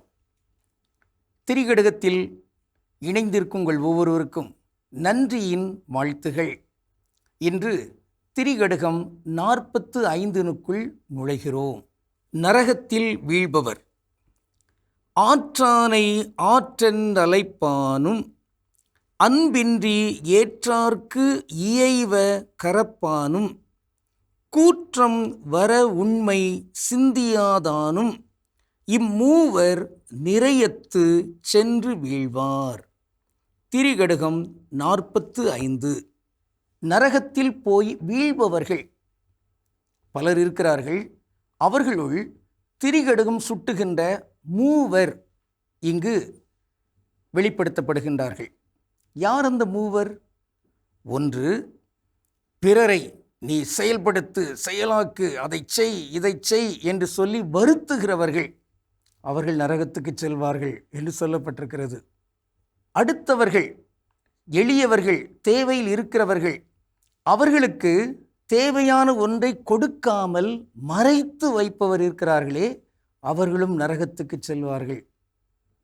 மூன்றாம் வகையினர், இறப்பு என்பது இயற்கையான ஒன்று, அது கட்டாயம் உண்டு. என்பதை அறியாதவர்களாக வாழுகிறவர்கள் நாங்கள் நிலைத்து நிற்போம் என்று எண்ணுகிற அந்த அறியாதவர்கள் இருக்கிறார்களே, அவர்களும் நரகத்துக்கு செல்வார்கள். அருமையான 3 கருத்துகள். ஆய்ந்து பார்க்க வேண்டும் நாம் இந்த நிலையில் இருக்கிறோம் என்று. இன்று முதல் கருத்து, அது பிறரை, அதாவது வலிமையோ ஆற்றலோ இல்லாத ஒருவரை அல்லது குறிப்பிட்ட ஒரு செயல் தொடர்பான அந்த புலமையோ செய்வதற்கு வாய்ப்போ பயிற்சியோ இல்லாத ஒருவரை நீ இதை செய், கட்டாயம் செய்ய வேண்டும், செய்யாவிட்டால் விடமாட்டேன் என்று திணித்து வருத்துகின்ற ஒருவர் இருக்கிறாரே, அவர் நரகத்துக்கு செல்வார். அப்போ பிறரை வருத்துகிறவர்கள் கட்டாயம் நரகத்துக்கு ஏதுவானவர்கள். அதான் வள்ளுவர் சொல்வார், துறந்தார்க்கும் துவாதவர்க்கும் இறந்தார்க்கும் இல் வாழ்வான் என்பான் துணை. இல் வாழ்க்கையில் வாழ்கிறவர்கள் எல்லாருமே மற்றவர்களுக்கு துணையாக இருக்க வேண்டும். அவர்களுள்ளும் இந்த 3 துறந்தார், துறவிகள், குருக்கள், துறவிகள் எல்லாம் இருக்கிறாங்க பாருங்க, அவர்களுக்கு இல் வாழ்க்கையில் வாழ்கிறவர்கள் தான் துணை. 2வது துவாதவர்கள், அவர்களுக்கு உழைக்க வாய்ப்பில்லை, அவர்களுடைய உடல் பொறிகளெல்லாம் அந்த அளவுக்கு அப்படியே மந்தமாகிவிட்டன. அப்படிப்பட்ட நிலையில் இருக்கிறவர்களுக்கும் இவர்கள் தான் துணை. 3வது இறந்தவர்களுக்கும், அவர்களை எண்ணி அவர்களுக்காக நாம் கடவுளுக்கு நன்றி செலுத்தி மன்றாடி இந்த வகையிலெல்லாம் இருக்க வேண்டும் என்று சொல்லப்பட்டிருக்கிறது. ஆனால் பல நேரங்களில் மாந்தர்கள் பிறரை துன்புறுத்துவதில் அதில் ஒரு சுகம் காணுகிற ஒரு போக்கு நடந்து கொண்டிருக்கிறது. அந்நாள் மருமகள் மாமியாரால் துன்பமடைந்தாள், இந்நாள் மாமியாராக அவர் இருக்கிறார், மருமகளை துன்புறுத்துகிறார். இது ஆங்கிலத்தில் சொல்வார்கள் சாடிசம். அடுத்தவர்களுடைய அந்த துன்புறுதலிலே மகிழ்கின்ற ஒரு தன்மை, இது மாற வேண்டும். ஒரு பாடல் ஒன்று உண்டு, ஆண்டவன் உலகத்தின் முதலாளி, அவனுக்கு நான் ஒரு தொழிலாளி, அன்னை உலகின் மடியின் மேலே அனைவரும் எனக்கு கூட்டாளி. எல்லாருமே என் கூட்டாளிகள், கடவுள்தான் முதலாளி. ஆக இந்த மண்ணகத்தில் நாம் எவரையுமே வருத்தக்கூடாது என்பது ஒரு செய்தி. இயேசு கல்லை கூட வருத்தி தனக்கு உணவாக வேண்டும் என்று எண்ணவில்லை. பிற மனிதர்களை கட்டாயமாக நாம் வருத்திவிடக்கூடாது. இன்று நாம் பார்க்கின்ற ஒரு தனித்தமிழ் சொல் ஆற்று. இங்கே ஆற்றுதல் என்றால் என்ன? செயல்படுத்துதல், செயல் ஆக்குதல் என்கின்ற அந்த பொருள் வருகிறது. ஆற்று, செயல்படுத்து, இதை நடைமுறையாக்கு, அதை அமல்படுத்து என்று தமிழ் அல்லாத ஒரு சொல்லிவிடக்கூடாது. அமுல்படுத்துறது என்றெல்லாம் சொல்கிறாங்க, அது கூடாது. நடைமுறை ஆக்கு என்பது தான். இதிலே ஒரு சிறப்பு இலக்கணத்தை நாம் பார்த்து நிறைவு செய்யலாம். ஆறு, அதை நாம் இணைத்து சொல்கின்ற பொழுது ஆற்று தண்ணீர், அதே போன்று கிணறு, கிணற்று தவளை. ஆனால் சுவர் என்று வருகிற இடையின ரகரம் வருகிறது பாருங்கள், அதை சுவத்தில என்று சொல்லக்கூடாது, சுவற்றில என்று சொல்லக்கூடாது, அது சுவரில். ஆனால் வல்லின ரகரம் இற்று என்று அப்படி வரும். எனவே இதை நாம் கணிப்பில் எடுத்துக்கொள்வோம். ஆக இங்கு அடிப்படையான ஒரு செய்தி, நாம் கிணற்று தவளைகள் போன்று இருந்து அடுத்தவர்களுடைய துன்பத்தை கூட உணர முடியாதவர்களாக, ஆனால் அவர்களுக்கு துன்பத்தை தருகிறவர்களாக இருந்துவிடக்கூடாது. மாறாக பிறரை வருத்தாத, பிறரை மகிழ்விக்கின்ற, அதன் மூலமாக கடவுளை மகிழ்விக்கின்ற, அதன் விளைவாக வலிமை பெறுகின்ற ஆற்றல் படைத்தவர்களாக திகழ்வதற்கு இன்று உறுதி ஏற்றுக்கொள்வோம். கடவுளுக்கு திருவிழமானால் மீண்டும் நாளை திரிகடுகத்தில் இணைந்து மகிழ்வோம். நன்றி, வணக்கம். சிறப்பான பகுதி, மிக அற்புதமான பகுதி, திரிகடுகம் நம்ம பார்த்துட்டோம் ஜோ. இன்றைய நாள் வாழ்க்கையில் சரியான நேரத்தில் நம்ம சரியான முடிவு எடுக்கவில்லை என்றால், சில காலதாமதம் செய்கிறோம் என்றால், வாழ்க்கையில் நாம் என்னென்ன சந்திக்கின்றோம் அப்படின்னு சொல்லி நம்ம பேசிட்டு இருக்கோம். அடுத்ததா இன்னைக்கு நிறைய பேருக்கு மன அழுத்தம் இதெல்லாம் இருக்கிற காரணம், மன கலக்கம் இருப்பதற்கெல்லாம் காரணம் என்னன்னா, நான் ஏன் அந்த முடிவை அன்னைக்கு எடுக்காம போயிட்டேன், நான் எடுத்திருக்கணும் அந்த முடிவை, நான் எப்படி அதில் மிஸ் பண்ணிட்டேன் அப்படி இந்த ஒரு எண்ணம் என்ன ஆகும்னா, திரும்ப திரும்ப திரும்ப திரும்ப ஒரு மீளா வட்டம் போல் அதிலே சுற்றிக்கிட்டே இருக்கிறப்போ ஆட்டோமேட்டிக்காக நம்முடைய மன அழுத்தத்தை என்ன பண்ணும், அதிகரிக்க செய்யும், மன கலக்கத்தை என்ன பண்ணும், ஏற்படுத்தும். ஸோ இப்போ இந்த மாதிரி நான் காலம் தவறி முடிவுகளை எடுக்கின்ற பொழுது, நடிகர் ரஜினிகாந்த் வந்து படையப்பான்னு ஒரு படம் நடிச்சிருப்பார். அந்த படையப்பா படத்தில் பார்த்தீங்கன்னா நீலாம்பரின்னு சொல்லி ஒரு கேரக்டர்.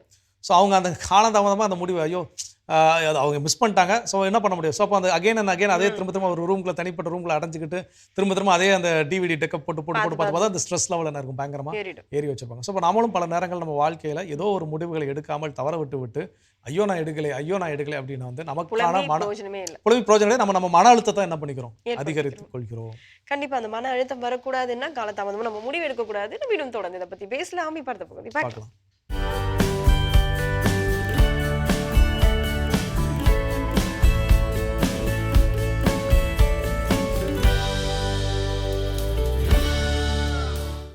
மனிதன் உருவாக்கிய இயந்திரம் இன்று மனிதனைப் போல் சிந்திக்க தொடங்கியுள்ளது. உங்கள் குரலை கேட்டு அது பதில் சொல்கிறது. உங்கள் முகத்தை அறிந்து வைத்திருக்கிறது. உங்கள் எதிர்காலத்தை கணிக்க முயல்கிறது. இது சாதாரணமான தொழில்நுட்பம் அல்ல. இது உலகையே மாற்றிக்கொண்டிருக்கும் ஒரு புரட்சி. இதுதான் செயற்கை நுண்ணறிவு, ஆர்டிபிஷியல் இன்டெலிஜென்ஸ். இது எப்படி வேலை செய்கிறது உங்களுக்கு தெரியுமா? நமது கல்வி, வேலை, ஊடகம், நம்பிக்கை வாழ்வு இவற்றில் இது எவ்வாறு தாக்கம் செலுத்துகிறது? வாருங்கள், இதற்கான தெளிவை வலை உலகத்தில் அருள்வாக்கின் ஒளியில் தேடுவோம். தொடக்க நூல் 11:4-9. அவர்கள், வாருங்கள், உலகம் முழுவதும் நாம் சிதறுண்டு போகாதபடி வானளாவிய கோபுரம் ஒன்றை கட்டி எழுப்புவோம், நமது பெயரை நிலைநாட்டுவோம் என்றனர். மானிடர் கட்டிக்கொண்டிருந்த நகரையும் கோபுரத்தையும் காண்பதற்கு ஆண்டவர் கீழே இறங்கி வந்தார். மனிதன் தொடக்க காலத்திலிருந்தே தன்னை வலிமை உள்ளவனாக காட்டிக்கொள்ள ஏதாவது ஒரு துணைக்கருவியை எப்போதுமே பயன்படுத்தி வந்து கொண்டிருக்கிறான். கற்காலத்தில் கூர்மையான கற்களை பயன்படுத்தி வேட்டையாடுவதற்கும் விவசாயம் செய்வதற்கும் பயன்படுத்துகின்றான். இப்படி ஒவ்வொரு காலகட்டத்திலும் விலங்குகளை பழக்கப்படுத்தியும் சக்கரங்களை கண்டுபிடித்தும் துப்பாக்கி முதல் அணுகுண்டு வரை பயன்படுத்தியும் தன்னை பிறரை விட வலிமை உள்ளவனாக, ஏன் கடவுளைப் போல் தன்னை நினைத்ததினால்தான் பாபேல் என்ற கோபுரத்தை கட்டி எழுப்புகிறான். பாபேல் என்றாலே விண்ணகத்தின் நுழைவாயில் என்று பொருள். மனிதன் கடவுள் இருப்பிடத்தை கண்டடைய விரும்புகிறான். எனவே வானுயர கோபுரம் ஒன்றை கட்டி அதன் மூலமாக தன்னை வலிமை உள்ளவனாக காட்ட விரும்புகிறான். இது தொடக்கத்திலிருந்தே மனிதனின் இயல்பாக இருந்திருக்கிறது. இதனுடைய தொடர்ச்சியாகவே செயற்கை நுண்ணறிவை, அதாவது ஆர்டிபிஷியல் இன்டெலிஜென்ஸை நாம் பார்க்க வேண்டும். செயற்கை நுண்ணறிவு என்பது கணினியையும் இணையத்தையும் பயன்படுத்தி மனித அறிவிற்கு இணையான ஓர் அறிவை செயற்கை முறையில் உருவாக்குவது. இது மனிதனின் பணியினை எளிமைப்படுத்துகிறது. சில நேரங்களில் மனிதனையே தன் பணியிலிருந்து வெளியேற்றியும் விடுகிறது. செயற்கை நுண்ணறிவு என்று நாம் பல தளங்களிலே இன்று பேசினாலும் இத்தகைய சிந்தனை என்பது ஆலன் டூரிங் என்பவரால் 1940 அல்லது 50களிலேயே ஆராயப்பட்டது. எனவேதான் இவரை செயற்கை நுண்ணறிவின் தந்தை என்கின்றனர். இயந்திரங்கள் சிந்திக்க முடியுமா? கேன் மெஷின்ஸ் திங்க் என்ற டூரிங்கின் கேள்வியே இன்றைய செயற்கை நுண்ணறிவிற்கெல்லாம் அச்சாணியாக அமைந்தது. செயற்கை நுண்ணறிவை இரண்டாக பிரிக்கலாம். ஒன்று பலவீனமான செயற்கை நுண்ணறிவு, வீக் ஆர்டிபிஷியல் இன்டெலிஜென்ஸ். இவ்வகை செயற்கை நுண்ணறிவு குறைந்த அறிவுத்திறன் கொண்டும் குறுகிய இலக்கிற்காகவும் குறைந்தபட்ச செயலுக்காகவுமே உருவாக்கப்பட்டிருக்கின்றன. இதனாலேயே இதனை நேரோ ஏஐ என்றும் சொல்கின்றனர். இதற்கு எடுத்துக்காட்டாக சாட் ஜிபிடி செயலியை சொல்லலாம். ஒரு குறிப்பிட்ட செயலை மட்டும் செய்யும் திறன் கொண்டது. மற்றொன்று வலுவான செயற்கை நுண்ணறிவு, அதாவது ஸ்ட்ராங் ஆர்டிபிஷியல் இன்டெலிஜென்ஸ். இவ்வகை செயற்கை நுண்ணறிவு செயற்கை பொது நுண்ணறிவு, ஆர்டிபிஷியல் ஜெனரல் இன்டெலிஜென்ஸ் AGI, மற்றும் செயற்கை அதிநவீன நுண்ணறிவு, ஆர்டிபிஷியல் சூப்பர் இன்டெலிஜென்ஸ் போன்ற AI தொழில்நுட்பத்தினால் செறிவூட்டப்பட்டிருக்கின்றது. சிந்திக்கும் திறன், புரிந்து கொள்ளும் திறன், கற்றுக்கொள்ளும் திறன், கணக்கிடும் திறன் என்று மனித அறிவிற்கும் ஆற்றலுக்கும் இணையான பண்பை இவ்வகை செயற்கை நுண்ணறிவு கொண்டு விளங்குகிறது. எனினும் மனித அறிவையும் அதன் அதீத ஆற்றலையும் மிஞ்சி செல்ல இந்த செயற்கை நுண்ணறிவுக்கு இன்னும் சில காலம் ஆகும் என்றே நான் நினைக்கிறேன். ஜெமினை அல்லது சாட் ஜிபிடி போன்ற AI கருவிகளிடம் உங்கள் வங்கி விவரங்கள், அதாவது கடவுச்சொற்கள், பாஸ்வேர்டு அல்லது மிக முக்கியமான தனிப்பட்ட ரகசியங்களை ஒருபோதும் பகிராதீர்கள். பெரும்பாலான ஏஐ தளங்கள் உங்கள் உரையாடல்களை தங்கள் மாதிரிகளை, அதாவது மாடல்ஸை மேம்படுத்துவதற்காக பயன்படுத்துகின்றன. எனவே செட்டிங் போய் சாட் ஹிஸ்டரி அல்லது ட்ரெய்னிங் போன்ற விருப்பங்களை ஆஃப் செய்து வைப்பது நல்லது. ஏஐ சில நேரங்களில் தவறான தகவல்களை மிகவும் நம்பிக்கையான தொனியில் வழங்கும். இதை ஹாலுசினேஷன் என்கின்றனர். எனவே முக்கியமான முடிவுகளை எடுக்கும்போது அல்லது கட்டுரைகள் எழுதும்போது தகவல்களை நம்பகமான பிற ஆதாரங்களுடன் ஒப்பிட்டு சரிபார்ப்பது நல்லது. ஒருவரின் குரல் அல்லது உருவத்தை அப்படியே பிரதிபலிக்கும் டீப் ஃபேக் தொழில்நுட்பம் மூலம் மோசடிகள் இன்று நடந்து கொண்டிருக்கிறது. உங்கள் நெருங்கிய உறவினர் போல் பேசி பணம் கேட்டால் கூட வேறு வழியில் அவர்களை தொடர்பு கொண்டு பணம் கேட்பது அவர்கள்தானா என்பதை உறுதிப்படுத்த வேண்டும். இன்று மருத்துவத்துறையில், இராணுவத்தில், கல்வித்துறையில், ஊடகத்தில், மனித மேம்பாட்டில், தொழில் புரட்சியில், விண்வெளி ஆய்வில் என்று இன்னும் பல்வேறு துறைகளில் செயற்கை நுண்ணறிவின் பங்களிப்பு என்பது அறிவியலின் விஸ்வரூப வளர்ச்சியை முப்பரிமாண கோணத்தில் நமக்கு காட்டுகிறது. ஒருபுறம் வளர்ச்சி, அறிவியலின் புரட்சி என்று மார்த்தட்டினாலும், மறுபுறம் ஏஐ தொழில்நுட்பத்தினால் நாளுக்கு நாள் வளர்ந்து வரும் சைபர் குற்றங்கள், நம்பகத்தன்மையை ஏற்படுத்தக்கூடிய போலி செய்திகள் மற்றும் காணொளிகள், அதில் இருக்கக்கூடிய நெறிமுறை சார்ந்த குழப்பங்கள் மற்றும் நம் பிள்ளைகளின் எதிர்காலம் சவால் நிறைந்ததாக இருக்கும் என்பதை இன்றே நமக்கு உணர்த்துகிறது. இது வலை உலகம் 360 டிகிரி டிஜிட்டல் உலகிற்கான உங்கள் அகராதி. அருமையான வலையுலகம் 360 டிகிரி பார்த்தாச்சு. அதோட நம்ம இன்னைக்கு பேசிட்டு இருக்கிறோம் கடவுள் வணக்கம் நிகழ்ச்சியில். நம்முடைய வாழ்க்கையில் சரியான முடிவுகளை சரியான நேரத்தில் எடுக்காமல் விட்டு விடுகின்ற பொழுது நாம் நம்ம லைஃப்பில் நடக்கக்கூடிய விஷயங்கள் என்னென்ன அப்படிங்கிறத பேசிட்டு இருக்கிறோம். அடுத்தது என்ன சொல்கிறோம்? வாழ்க்கை அப்படின்றப்போ நம்மளுக்கு நிறைய ஆப்ஷன்ஸ் இருக்குது அப்படின்னு சொல்லிட்டு நம்ம நிறைய அதனால தான் ஒரு பெரிய நம்பிக்கையோட வாழ்ந்துட்டு இருக்கோம் இல்லையா? ஓகே, இது இல்லைன்னா அடுத்த ஆப்ஷன் இருக்கு, இது இல்லைன்னா அடுத்த ஆப்ஷன் இருக்கு அப்படின்னு. ஆனால் இந்த மாதிரி நம்ம வந்து சரியான நேரத்தில் சரியான முடிவு எடுக்கலாம் அப்படின்னா இந்த ஆப்ஷனே இல்லாமல் போயிடும். இப்போ நிறைய இடத்துல வந்து வேலை வாய்ப்பு வந்து தேடுறோம், போகிறோம், வரோம், ஓகே எல்லாமே கரெக்டு தான், வெல் அண்ட் குட். ஆனால் அது சரியான நேரத்தில் ஓகே நம்மளுக்கான ஒரு வேலை இது, இப்போதைக்கு இதை அமைச்சிப்போம் அப்படின்னு சொல்லிட்டு நம்ம அதை எடுத்திருந்தோம்னா அதில் இன்னும் ஒரு க்ரோ அப் ஆகி நம்ம ஒரு பெரிய லெவலில் கூட வந்திருக்கலாம். ஆனால் நம்ம என்ன பண்ணுவோம்னா ஒரு பெரிய தலைகணத்தில் இது நான் படித்த படிப்புக்கான ஒரு வேலை இல்லை அப்படின்னு சொல்லிட்டு அதை நம்ம மிஸ் பண்ணிட்டு இருப்போம். கொஞ்சம் கடந்த காலம் போனதுக்கு அப்புறம் பார்த்தீங்கன்னா அந்த வேலை கூட நம்மளுக்கு தர மாட்டாங்க. ரீசன் என்னவா இருக்கும் அப்படின்னா ஏஜ் பார் ஆயிருக்கும். நீங்கள் சொல்கிறப்ப எனக்கு என்ன மைண்டில் ஓடிட்டுருக்குன்னு பார்த்தீங்கன்னா, நடிகர் வடிவேலு அப்புறம் பார்த்திபன் வந்து ஒரு நகைச்சுவை ஒன்று பண்ணியிருப்பாங்க. என்ன அப்படின்னா, ஒரு போர்டில் வந்து வடிவேல் எழுதி வச்சிருப்பாரு, இங்கு நல்ல மீன்கள் விற்கப்படும் அப்படின்னு எழுதி வச்சிருப்பாரு. உடனே அவர் பார்த்ததுக்கு அப்புறம் இங்கே விற்காம என்ன இங்கிலாந்துல விற்கிறவங்க அதை எங்கேயும் அழிச்சிருவாரு, நல்ல மீன்கள் விற்கப்படும். அப்போ பக்கத்தில் விற்கிறவங்க என்ன மோசமான மீன்கள், அப்போ அதையும் என்ன பண்ணிடுவாங்க, அழிச்சுக்கிட்டே வருவாங்க. ஸோ அப்புறம் மீன்கள் விற்கப்படும், அப்போ மீன் கடையில் மீன் விற்காம என்ன மானா விற்கிறனோ அப்போ அந்த மீன் கடைசி விற்கப்படும் மட்டும் இருக்கும். விற்கப்படும் என்ன இருக்குது, ஒரு போர்டை விற்க போறியா இல்லை, அப்போ அதையும் அழிச்சிரு. போர்டு எதுக்கு வச்சிருக்க, தூக்கி உள்ள வச்சிரு. அப்போ நம்மளும் நம்ம லைஃப்பில் சில நேரங்களில் சரியான முடிவுகள் எடுக்க ஏதோ ஒரு காரணம் சொல்லி தட்டி கழிக்க கடைசி இந்த போர்டு மரம் தூக்கி என்ன பண்ணிடுவோம், ஒரு மூளைக்கு நம்ம போய் விடுவோம். ஸோ அப்போ சரியான முடிவுகளை எடுக்கின்ற பொழுது நமக்கான வாய்ப்புகள் நிறைய ஆப்ஷன்ஸ் கிடைக்கும். ஓகே, இது இல்லாட்டி அது, இது இல்லாட்டி அது அப்படின்னு சொல்லி. ஸோ சில வாய்ப்புகள் அப்படியே நம்ம குறைய நாட்களை கடத்த அந்த வாய்ப்புகள் நமக்கான ஆப்ஷன்ஸ் நைட்டு வரும்னா சுருங்கிக்கிட்டே வரும். அது ஒரு லிமிட்டடாக இருக்கும். அப்புறம் வேறு வழியே இல்லாமல் ஏதோ ஒன்றை தேர்வு செய்ய ஒரு சூழலுக்கு நம்ம என்ன பண்ணிடுவோம், தள்ளப்பட்டு விடுவோம். அப்படி இல்லாமல் இருக்கணும்னா சரியான நேரத்தில் சரியான முடிவுகள் எடுக்க கற்றுக்கொள்வோம். இன்னும் வேற என்ன விஷயம் இருக்குங்கிறத தொடர்ந்து பேசலாம்.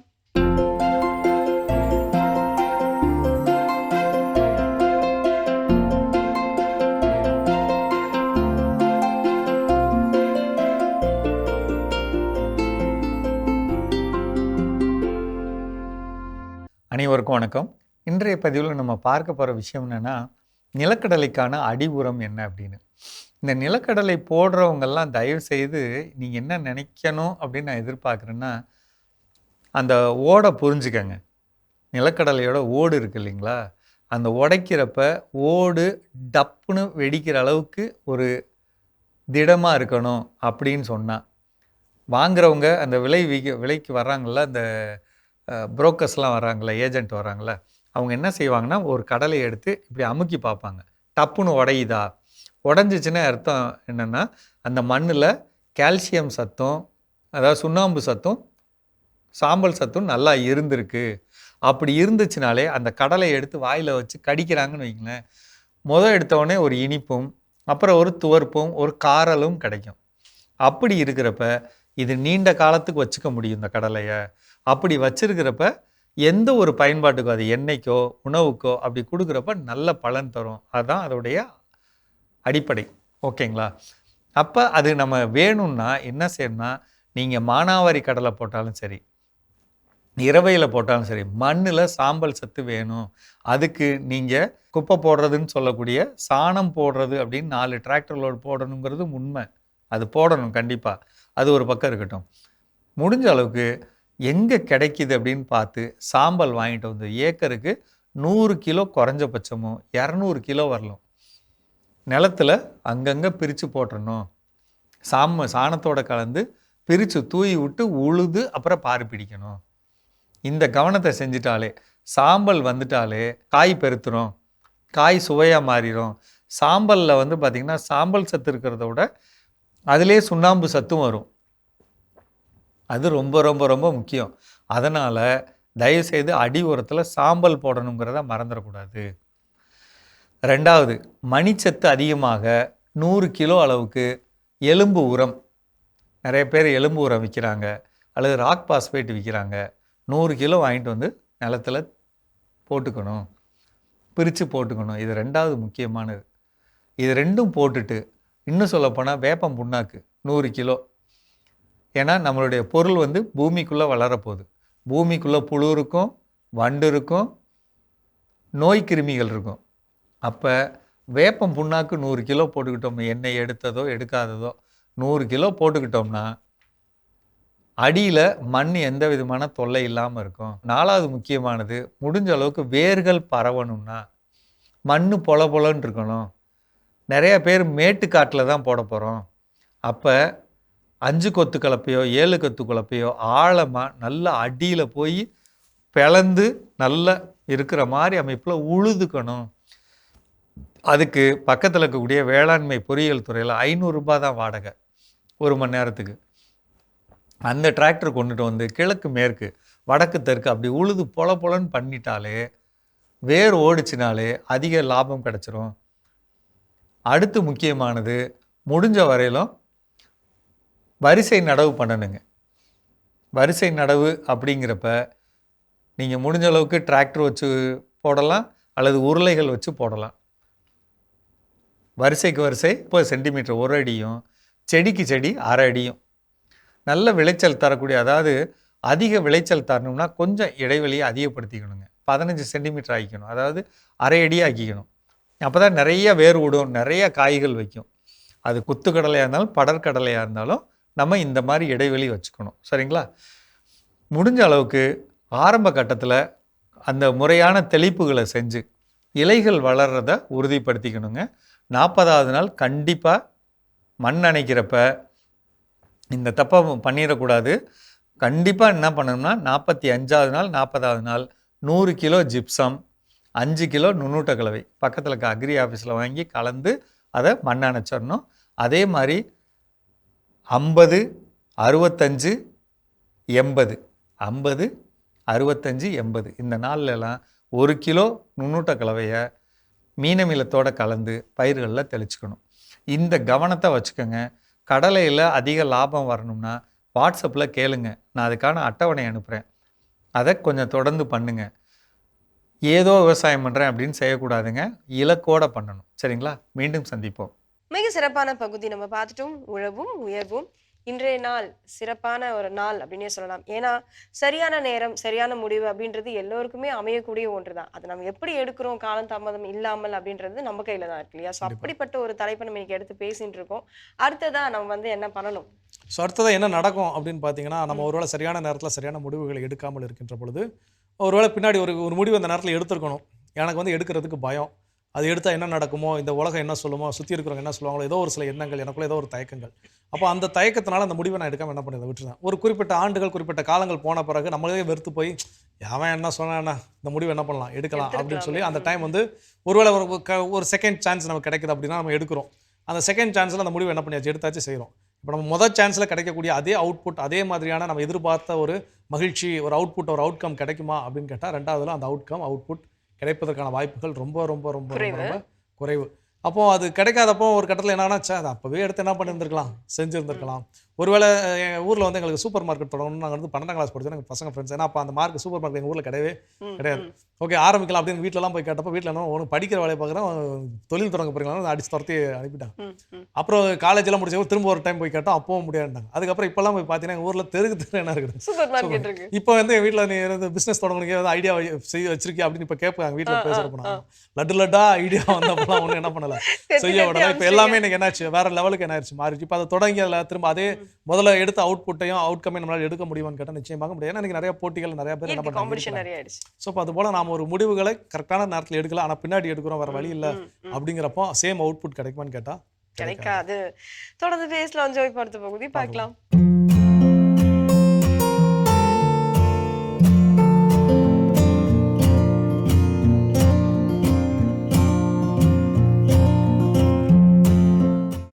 அன்பான மாதா தொலைக்காட்சி நேயர்களுக்கு வணக்கம்.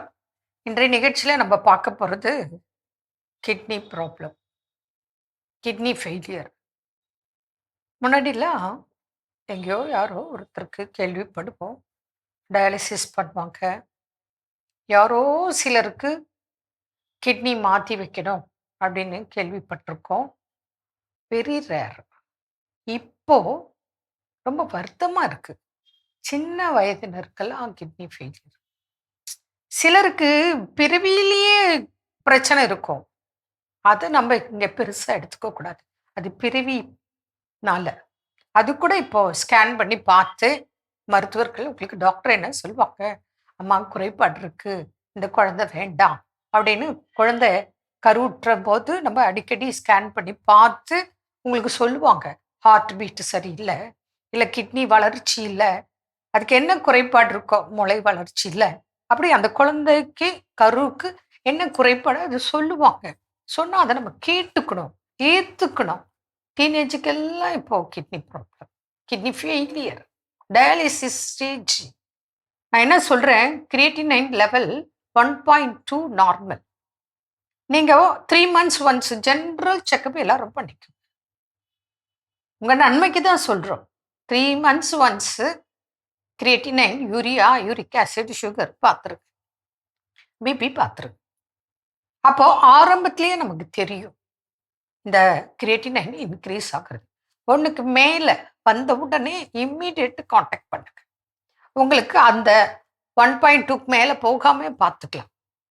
ஆனால் நிறைய பேருக்கு தெரியறதில்ல, அறியாமையில் விட்டுடுறாங்க. அப்போ நம்ம விழிப்போட இதெல்லாம் கவனிக்கணுன்றதுக்காக தான் இதை திருப்பி உங்களுக்கு சொல்கிறோம். அப்போது நம்ம ரெகுலராக செக் பண்ணணும்னு வச்சுக்கோங்க. இது எதனால எல்லாம் வரும் அப்படின்னா, சிலருக்கு பிறவி, அது விட்டுருங்க. அடுத்தது ஹைப்பர் டென்ஷன்னால, இன்னும் சிலருக்கு சில வகையான மருந்து மாத்திரைகள் சில நோய்க்கு தொடர்ந்து எடுத்ததுனால, இல்லை திடீர்னு இப்போ கோவிட்லாம் வந்துச்சு, அதுக்கு ரொம்ப பவர்ஃபுல் ஆன்டிபயோட்டிக்கு, சில ஃபீவருக்கு பவர்ஃபுல் ஆன்டிபயோட்டிக் கொடுக்கறதுனால, வலி நிவாரண மாத்திரைகள் போகிறதுனால அடிக்கடி கிட்னி ஸ்டோன் வந்து கிட்னி ஃபெயிலியர் ஆகலாம். அடுத்தது டயபெட்டிக்னால வரலாம் கிட்னி ஃபெயிலியர். இப்படி பல காரணங்கள் இருக்கு. அப்போது நமக்கு இது தொந்தரவுலாம் இருக்குன்னா நம்ம கிட்னியும் பார்த்துக்கணும். இப்போ பிபி பேஷண்ட்டாக கிட்னி இந்த ரொட்டீன் டெஸ்ட், பிளட் டெஸ்ட் எடுத்துடணும். டயபெட்டிக் பேஷண்ட்டாக 3 months ஒன்ஸ் கிரியேட்டினைன் பார்த்துருங்க.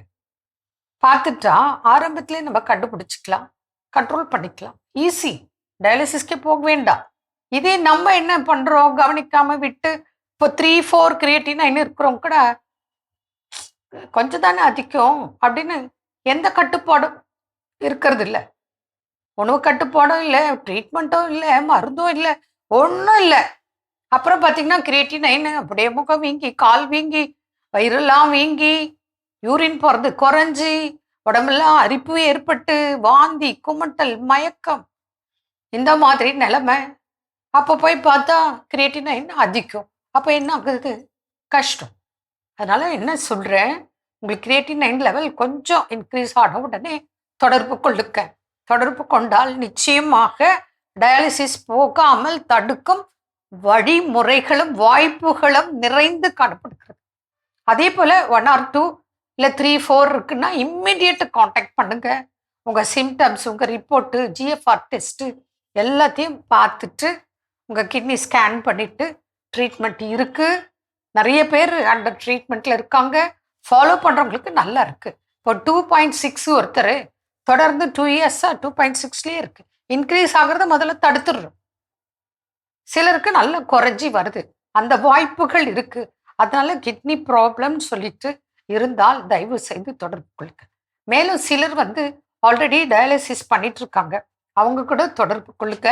உங்களுக்கு என்ன முடியுமோ அந்த ஹெல்ப் கண்டிப்பாக பண்ண முடியும். மீண்டும் நாளை சந்திப்போம். நன்றி.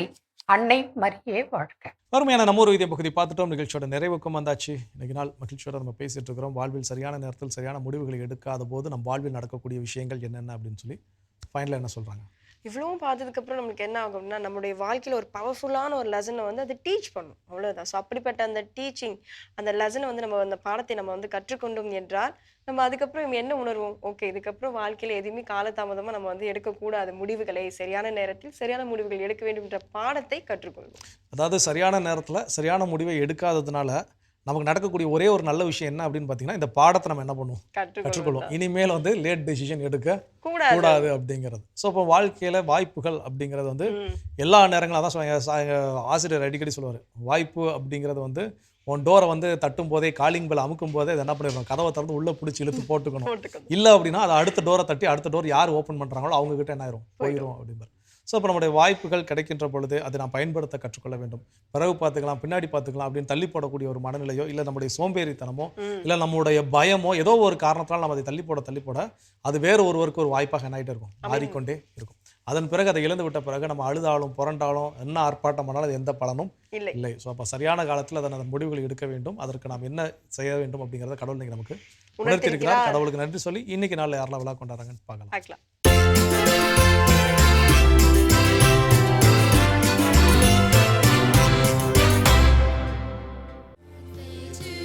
ஜெர்மனியில் வசிக்கும் பெர்லின் ஆண்டோனிட்டா இன்று தனது 74ஆம் ஆண்டு பிறந்த நாளினை கொண்டாடுகிறார். இவரை வாழ்த்துபவர்கள் கணவர் பீட்டர் இமானுவேல், மகன், மகள்கள், மருமகன், மருமகள், பேரப்பிள்ளைகள், குடும்பத்தினர், உறவினர்கள் மற்றும் நண்பர்கள். எஸ்ஏ சஹானா இன்று தனது பிறந்த நாளினை கொண்டாடுகிறார். இவரை வாழ்த்துபவர்கள் அப்பா, அம்மா, அம்மம்மா வசந்தி, மாமா, அத்தை, ஆர்யா, தாத்தா, குட்டி, அம்மம்மா, குடும்பத்தினர், உறவினர்கள் மற்றும் நண்பர்கள். இன்று விழா காணும் உங்கள் அனைவருக்கும் இறைவன் தரக்கூடிய அன்பான பரிசு திருப்பாடல் 37:6. உன் நேர்மையை கதிரொளி போலும், உன் நீதியை நண்பகல் போலும் அவர் விளங்க செய்வார். இந்த இறையாசியோடு நீங்கள் வாழ நாங்கள் ஜெபிக்கிறோம். அன்பானவர்களை, நல்ல முடிவுகளை விரைவாக எடுக்க கற்றுக்கொள்வோம், நல் மாற்றம் காண்போம் என்ற இந்த சிந்தனையோடு இன்றைய கடவுள் வணக்கம் நிகழ்ச்சியை நாங்கள் நிறைவு செய்கிறோம். இந்த நாளும் இனிய நாளாக அமைய மாதா தொலைக்காட்சியின் வாழ்த்துக்களும் ஜெபங்களும். மீண்டும் உங்கள் அனைவரையும் கடவுள் வணக்கம் நிகழ்ச்சியில் சந்திக்கும் வரை உங்களிடமிருந்து விடைபெறுகிறோம். இயேசுவுக்கே புகழ். மரியே வாழ்க. நீ ஆர்ட்ஸ் தானடா படிச்ச, எப்படி ஐடியில் வேலை பார்க்குற? எந்த டிகிரினாலும் பரவாயில்லண்ணா. சென்னையில் இருக்க எஸ்எல்ஏ ஐடி ட்ரைனிங் இன்ஸ்டியூட் தான் நான் ட்ரைனிங் எடுத்தேன். மாதம் 30,000 சம்பாதிக்கிறேன். சூப்பர்டா. For IT training and placement, contact 8870767784.